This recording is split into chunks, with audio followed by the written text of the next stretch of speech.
Hello my dear students, welcome back to a new session of editorial analysis. और हमेशा की तरह हम शुरू करेंगे अपना सेशन वोकैबुलरी से। वोकैब, क्योंकि वोकैब के डायरेक्ट क्वेश्चंस आते हैं आपके एग्जामिनेशन में, and editorial is the best way to ensure कि आपके जो previous years important current relevance में इंपॉर्टेंस रखने वाली वोकैबुलरी है वो भी कवर हो जाए, और अभी फिलहाल के ट्रेंड में नई वोकैबुलरी जो आती है वो भी कवर हो जाए, क्योंकि इनका बेस्ट सोर्स होता है एडिटोरियल और न्यूज़पेपर्स। और साथ ही साथ आप अपनी रीडिंग कॉम्प्रिहेंशन स्किल्स भी इंप्रूव कर लेते हैं। चलिए शुरू करते हैं। आज का पहला वर्ड है ऑब्लिगेशंस। ऑब्लिगेशंस का मतलब क्या होता है? ड्यूटीज और रिस्पॉन्सिबिलिटीज। ऑब्लिगेशंस मतलब कर्तव्य, कोई काम जो आपको करने हैं, है ना। रिस्पॉन्सिबिलिटीज, जिम्मेदारियां, कमिटमेंट्स। एंटोनिम क्या होगा? फ्रीडम, चॉइस, नहीं करेंगे तो भी चल जाएगा, ठीक है। लेकिन रिस्पॉन्सिबिलिटी क्या है कि नहीं, हमें ये काम करना है तो करना पड़ेगा, ठीक है। चलिए, employers have health related obligations. Employers के हेल्थ रिलेटेड ऑब्लिगेशंस होते हैं।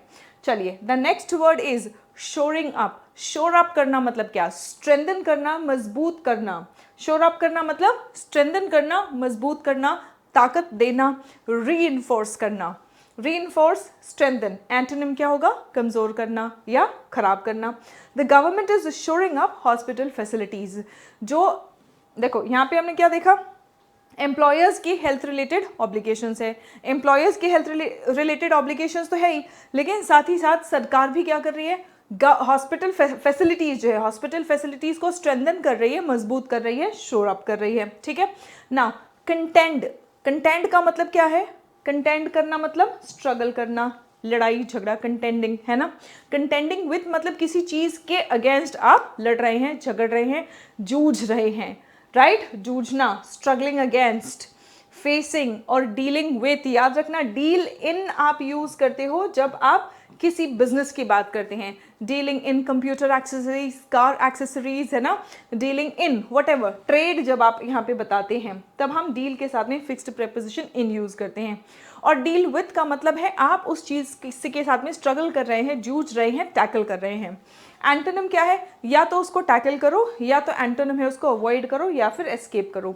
Workers continue contending with wage loss. Workers जो हैं ये किस चीज से जूझ रहे हैं? रोजगार के लॉस से जूझ रहे हैं, ठीक है। Now which word means duties और रिस्पॉन्सिबिलिटीज। इनमें से कौन सा शब्द है जिसका मतलब है ड्यूटीज और रिस्पॉन्सिबिलिटीज? फटाफट सभी बच्चे यहाँ तक आए हैं, फटाफट से कमेंट करके आप बताएंगे कि आप जो भी वोकैब सीख रहे हैं वो आपको याद भी होते जा रहा है। The moment you comment, the moment you type, you engage in more senses, and that is going to help you remember the vocabulary for a longer period of time. Predominantly, predominantly का मतलब क्या है? Mainly, मुख्य रूप से, ठीक है। Predominantly मतलब मेनली, डोमिनेट हो रहा है ना, मुख्य रूप से। चीफली या मोस्टली, एंटोनिम क्या है? स्लाइटली, पार्शली, है ना। Now the programme focuses predominantly on chronic diseases. ये जो प्रोग्राम है ये क्रोनिक डिजीजेस पर ज़्यादा फोकस कर रहा है। क्रोनिक डिजीजेस क्या होती हैं? जो बहुत लंबे समय तक चलती हैं, जो बार बार या तो रिकर करती हैं या जो लंबे समय तक चलती हैं, उनको हम क्रोनिक डिजीजेस कहते हैं। एक्सप्लिसिटली, अच्छा, क्रोनिक का part of predominantly L Y ending word है, यहां तक प्रिडोमिनेंट इज एन एडजेक्टिव, ठीक है, और एल वाई लग जाता है फिर ये एडवर्ब बन जाता है, ओके। एल वाई लग जाता है तब ये एडवर्ब बन जाता है। ऑब्लिगेशंस इज अ नाउन, ये दोनों फ्रेजल वर्ब्स थे, ठीक है। Come to the next word, explicitly. Again explicit का मतलब क्या है? एक्सप्लिसिट इज एन एडजेक्टिव, लेकिन इसमें एल वाई लग गया, so adjective plus L Y becomes an adverb. It becomes an adverb explicitly, clearly and directly. Clearly and directly. Explicitly, openly, खुलेआम तरीके से, ठीक है। अगर indirectly, बिना बोले, इशारे इशारे से चल रहा है तो tacitly, vaguely, indirectly, implicitly, ये सभी वर्ड्स हैं, ठीक है। Heat illnesses are not explicitly recognized. अब हीट के वजह से जो बीमारी होती है वो एक्सप्लिसिटली रिकग्नाइज्ड नहीं होती है ना। गर्मी की वजह से जो बीमारी हो रही है, लोग बीमार हो रहे हैं तो इमीडिएटली आते हैं तो वो एक्सप्लिसिटली देख के नहीं पता चल जाता है कि हाँ ठीक है गर्मी की वजह से कोई प्रॉब्लम हो रही है, ठीक है। Heat illnesses are not explicitly recognised, ठीक है। प्रोएक्टिव, प्रोएक्टिव का मतलब क्या है? IVE एंडिंग वर्ड है। IVE एंडिंग वर्ड का मतलब ये एक एडजेक्टिव है, ठीक है। IVE ending words are adjectives. Proactive taking action beforehand, proactive, पहले ही सक्रिय तरीके से आप कोई एक्शन ले रहे हैं, वेट नहीं कर रहे हैं कि कोई प्रॉब्लम आए और फिर उसके ऊपर कोई प्रतिक्रिया यानी रिएक्शन दिया जाए, ठीक है। प्रोएक्टिव होना मतलब आप एक्शन पहले ही ले रहे हैं, एक्शन बिफोर हैंड ले रहे हैं। प्रिवेंटिव अप्रोच जब होता है तो उसे प्रोएक्टिव कहा जाता है। प्रिवेंटिव या फॉरवर्ड लुकिंग, आप भविष्य को देख रहे हैं कि भविष्य में ये खतरा हो सकता है, ये प्रॉब्लम हो सकता है, उसको पहले ही सॉल्व कर लो, ठीक है। एंटोनिम क्या है? रिएक्टिव या फिर पैसिव। रिएक्ट कर रहे हैं, कुछ हो रहा है उसके बाद आप रिएक्शन दे रहे हैं, या पैसिव बैठे हैं, होगा तब देखा जाएगा, ठीक है। Workers need proactive health care support, workers को क्या चाहिए? प्रोएक्टिव हेल्थ केयर सपोर्ट चाहिए, ठीक है। Now which word means mainly और मोस्टली? मेनली या मोस्टली, इनमें से किस शब्द का मीनिंग है? एक्सप्लिसिटली, प्रिडोमिनेंटली या प्रोएक्टिवली? प्रोएक्टिव, ठीक है। इनमें से कौन सा आंसर है आप कमेंट करके बताएंगे।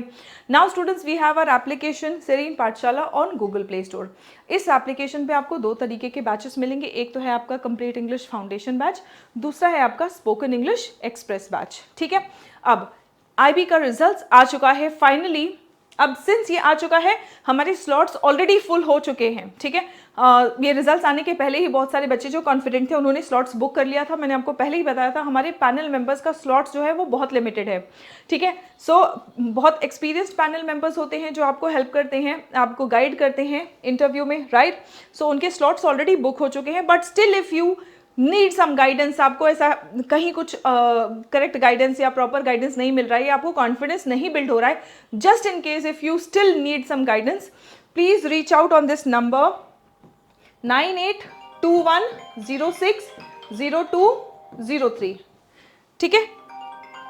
इस नंबर पर आप रीच आउट कर लेंगे एक बार, 9821060203, इस नंबर पर आप रीच आउट कर लेंगे and we'll see what can be done. I cannot assure you because already most of the slots have got filled, actually almost all the slots have got filled and अभी भी बहुत सारे calls आ रहे हैं हमारे पास। Still हम देख पाएंगे कि अगर कुछ आपको किसी भी तरीके से गाइड कर पाए, I will try to figure out some way if you are stuck somewhere, okay. चलिए ना, कॉस्ट टू एक्सेस, एक्सेस का मतलब है आप वहां तक पहुंच पा रहे हो। कॉस्ट टू एक्सेस मतलब कोई भी चीज पाने का क्या कीमत हो सकता है, या कहीं पे कोई किसी भी चीज या फैसिलिटी तक पहुंचने का, एक्सेस करने का क्या कॉस्ट हो सकता है। On health checkup for workers, workers के हेल्थ चेकअप की हम बात कर रहे हैं। The opportunity cost of accessing medical care remains high, जो अपॉर्चुनिटी कॉस्ट है एक्सेसिंग मेडिकल केयर का वो अभी भी बहुत ज़्यादा हाई है। The union labour ministry has announced that it will provide a free annual health checkup to workers aged 40 years और मोर, जो भी वर्कर्स 40 से ज़्यादा उम्र के हैं उनके लिए यूनियन लेबर मिनिस्ट्री ने क्या अनाउंस किया है कि वो एक free annual health checkup provide करेंगे, following an existing provision in the new labour codes. जो न्यू लेबर कोड्स हैं उसमें एक एग्जिस्टिंग प्रोविजन है, उसको फॉलो करते हुए the programme will be implemented through the employees state insurance company corporation, sorry, ठीक है, ESIC, employees state insurance corporation जो है, इनके थ्रू ये प्रोग्राम जो है वो इम्प्लीमेंट होगा। For workers in hazardous conditions, बहुत सारे ऐसे वर्कर्स हैं जो हजार्डस कंडीशंस में काम करते हैं, ऐसे वर्कर्स के लिए क्या होगा, सच एज हैंडलिंग। अच्छा, हजार्डस कंडीशंस में काम करने वाले वर्कर्स का एग्जाम्पल दिया है, क्या है वो, हैंडलिंग टॉक्सिक केमिकल्स और operating heavy machinery. Checkups are mandatory, ऐसे लोगों के लिए तो चेकअप मैंडेटरी है। Illness is detected, if illness is detected ESIC hospitals and dispensaries will provide free treatment। अगर कोई बीमारी पकड़ी जाती है, अगर कोई बीमारी डिटेक्ट होगी तो ESIC हॉस्पिटल्स जो है ये फ्री, और डिस्पेंसरीज जो है ये फ्री ट्रीटमेंट प्रोवाइड करेंगे। India already has a few workers health obligations, यहाँ पे few health worker obligations already है on paper, including under the factories act 1948 only within factories. लेकिन ये कहाँ पे लागू होता है, सिर्फ फैक्ट्रीज में लागू होता है। The ESI act 1948 and the occupational safety health and working conditions code 2020। The new programme, अभी ये जो नया प्रोग्राम है ये किसको हेल्प होगा, will be financed through the well endowed ESI fund. जो well endowed ESI fund है उसके थ्रू फाइनेंस इनको मिलने वाला है. Although the government is still shoring up the number of beds. shore up करना मतलब strengthen करना, मजबूत करना, बढ़ाना. सरकार अभी भी number of beds और number of doctors जो available हैं इनकी तादाद बढ़ाने की कोशिश कर रही है. कैसे? Via PMJAY empaneled facilities. PMJAY empaneled facilities. जो भी बच्चे गवर्नमेंट एग्जाम्स की तैयारी कर रहे हैं वो सब मुझे बताएंगे PMJAY. PMJAY इसका फुल फॉर्म क्या है आप मुझे कमेंट करके बताएंगे. तो PMJAY empaneled facilities जो है इसके थ्रू वो जो नंबर ऑफ बेड्स और डॉक्टर्स अवेलेबल है नंबर उसको बढ़ाने की कोशिश कर रही है. एट दिस टाइम यानी कि इस समय पर operational evidence suggests that insured workers will be the main beneficiaries. इस समय पर ये देखा जाएगा कि ऑपरेशनल एविडेंस है ना, ऑपरेशनल एविडेंस क्या दिखाता है कि इंश्योर्ड वर्कर्स जो हैं जिनके पास इंश्योरेंस है वो मेन बेनिफिशरीज होने वाले हैं. ठीक है, लाभार्थी, बेनिफिशरीज मतलब लाभार्थी होने वाले हैं. Commendable, another very very important word, ये आपके एग्जाम्स में भी आ चुका है ना. कमेंड करना एक तो होता है कमेंट करना जो आप कमेंट करते हो. ठीक है, कमेंड मतलब तारीफ करना, प्रेज, अप्रिशिएट. कमेंडेबल मतलब प्रेज वर्दी, तारीफ के योग्य. कमेंडेबल दो द इनिशिएटिव इज मतलब तारीफ तो कर रहे हैं कि प्रशंसनीय. इनिशिएटिव मतलब पहल, ये पहल तो प्रशंसनीय है. Its success is not guaranteed, लेकिन कितना कामयाब होगा उसकी कोई गारंटी नहीं है. एट प्रेजेंट, अभी मौजूदा रूप में अगर आप देखेंगे, at present only around 31 crore of 94 crore workers are. 94 crore workers में सिर्फ 31 करोड़ वर्कर्स जो हैं आर ऑन द ई श्रम पोर्टल. ई श्रम पोर्टल में 94 करोड़ वर्कर्स में से सिर्फ 31 करोड़ है, मतलब not even 50%. Whose integration with ESIC is still in its early stages. इनका इंटीग्रेशन जो है ESIC के साथ वो अर्ली स्टेजेस में ही है, अभी शुरुआती स्टेज में है कई राज्यों में, in many states. Labour minister Mansukh Mandaviya also failed to address how a woman working in a garment home unit or as a domestic worker could access the longer maternity leave if she has no employer. अब बहुत सारे ऐसी women हैं जो काम कर रही हैं गारमेंट होम यूनिट में, ठीक है, या फिर डोमेस्टिक वर्कर के रूप में. उनको लॉन्गर मैटर्निटी लीव का एक्सेस कैसे मिल सकता है अगर उनका कोई एम्प्लॉयर ही नहीं है ना.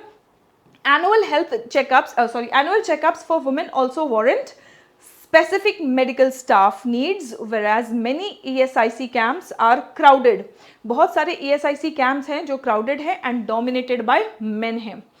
As with many of its predecessors, यानी पहले जो भी हुए हैं, है ना, जो भी programs आए हैं पहले, उन जैसे उनके साथ में हुआ वैसे ही कुछ यहाँ पे बताया जा रहा है. As with previous predecessors नहीं बोलेंगे, ठीक है, previous का मतलब ही है पहले आने वाले, तो previous predecessors superfluous हो जाएगा.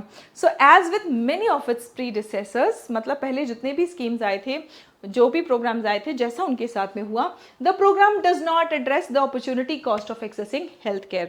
ये भी प्रोग्राम जो है अपॉर्चुनिटी कॉस्ट हेल्थ केयर को एक्सेस करने का नहीं एड्रेस कर रहा है. Forcing workers to continue contending with lost wages, यानी कि इससे जो वर्कर्स हैं वो फोर्स हो जाते हैं कि उनका जो लॉस्ट वेजेस है उसके साथ में उनको समझौता करना पड़ता है, उससे जूझना पड़ता है उन्हें.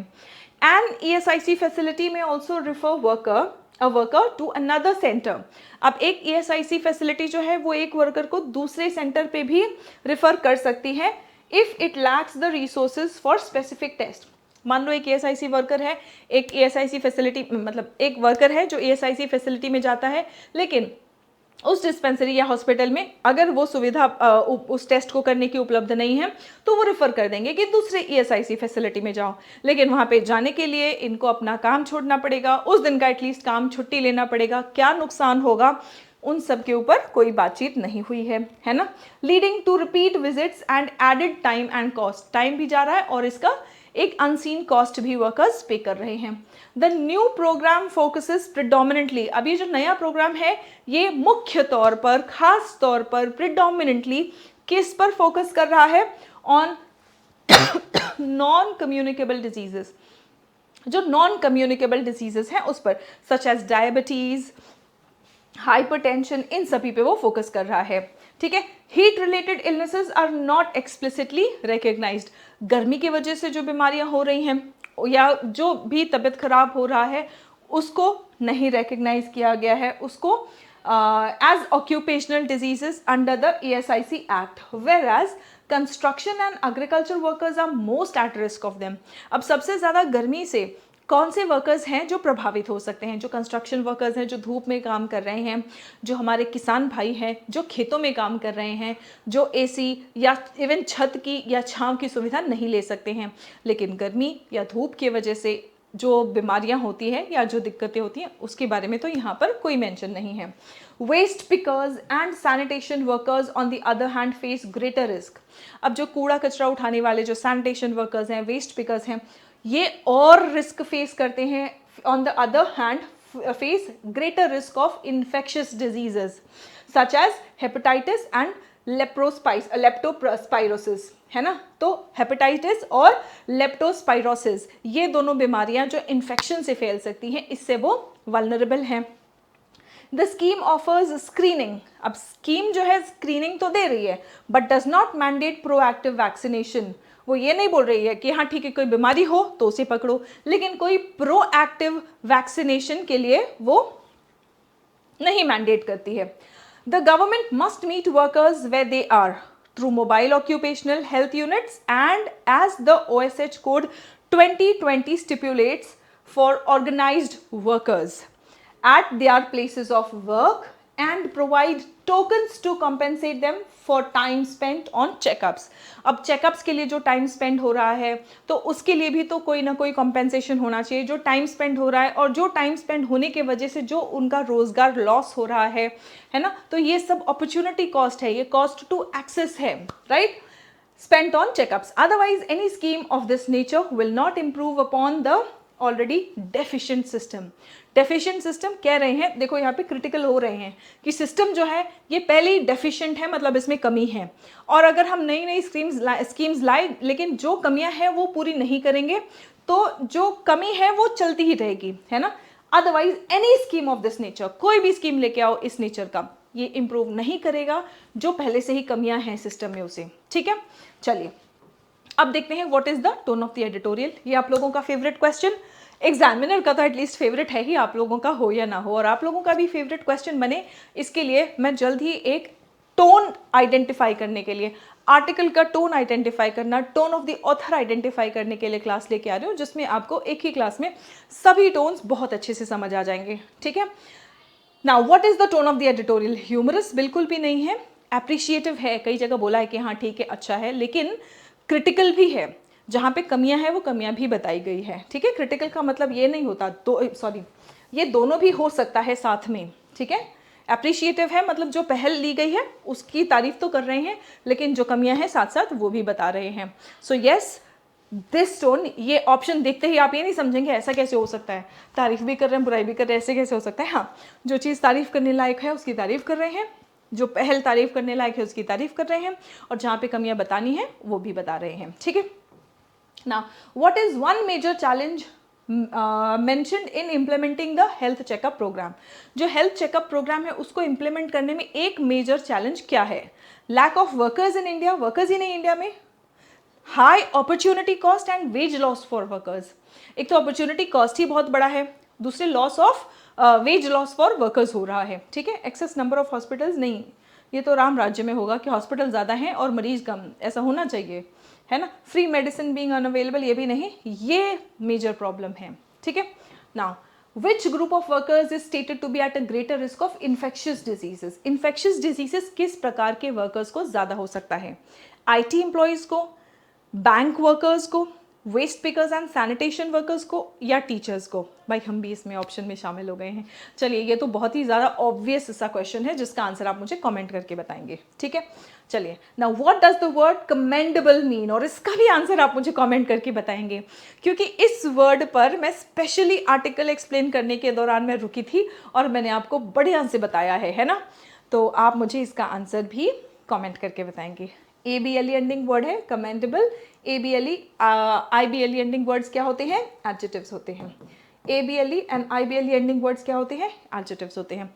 Choose the correct sentence. The workers was provided, workers तो प्लूरल है ना, तो इसके साथ तो प्लूरल वर्ब आना चाहिए। Workers were, is, has, no, yes. So the correct answer is option B. The correct answer is option B. अब सोचने विचारने के लिए एक मुद्दा, is free healthcare meaningful if workers still lose wages to access it? अगर कोई free health हम दे रहे हैं, फ्री हेल्थ फैसिलिटी दे रहे हैं, है ना, लेकिन उसको पाने के लिए, एक्सेस करने के लिए अगर वर्कर्स को अपनी रोज़ी खोना पड़ रहा है, अगर अपने वेजेस खोने पड़ रहे हैं, तो क्या फ्री हेल्थ केयर वाकई में फ्री है? आप मुझे सोच के बताएंगे इस पर। और सोचने विचारने के लिए, कुछ ओपिनियन फॉर्म करने के लिए यहाँ कुछ पॉइंट्स हैं। Do give it a thought. यहाँ पर आप वीडियो को पॉज करेंगे, इसको पढ़ेंगे, अपना कुछ ओपिनियन बनाओ, ठीक है, कुछ तो पॉजिटिव, नेगेटिव, न्यूट्रल कोई ओपिनियन बनाओ और आप कमेंट करेंगे इन इंग्लिश। इससे आपकी एनालिटिकल और आपकी राइटिंग स्किल्स दोनों इंप्रूव होगी। That's it for today students, see you in the next session. तब तक अपना ख्याल रखें, स्वस्थ रहें, मस्त रहें, सभी बच्चे पढ़ते रहें और आगे बढ़ते रहें। जय हिंद एवरीवन।